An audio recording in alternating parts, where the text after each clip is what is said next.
आज ही मैं 1 मिनट के लिए आया था, उन्होंने जो है इतना मुझे एप्रन पहना के सब कुछ जो है कर दिया। माँ जी आपको 11वीं इफ्तारी बहुत बहुत मुबारक हो। मैंने चिकन का कटाकट बनाया वाह है जी। और अल्लाह करे कि नाम पे नमक देखे ना तो अल्लाह करे कि सबको बहुत पसंद आए। तो बाजी, आज जो है ईमान की बर्थडे और ये जो टकाटक भी जो है यहाँ पर बनाया है, उसके साथ जो है यहाँ पर ज़बरदस्ती जो है चीज़ें भी जो है जल्दी जल्दी जो है वो पैक हो रही हैं। ज़बरदस्ती जो है इसमें फुल्की भी है खूबसूरत सी, साथ में जो है ये टकाटक जो है वो चिकन का जो है वो बनाया गया है। टाइम कम होता है, जल्दी अफरा तफरी जो है शुरू हो जाती है और यहाँ पर जो है सब इस वक्त माशाल्लाह जी ठीक है खैर खरीद से। आज की अफ्तारी बहुत बेहतर हुई क्योंकि आज मैंने बनाई है और ये बात बिल्कुल गलत है, मैंने नहीं बनाई, अम्मी ने बनाई है। बिल्कुल ऐसा साथ दिया कि मैंने बोला ये वाला साथ चाहिए तो मैं उसकी छुट्टी कर लूँगा।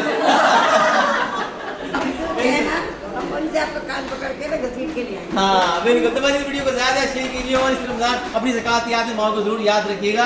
जज़ाकल्लाह खैर, माशाअल्लाह जी ज़बरदस्त।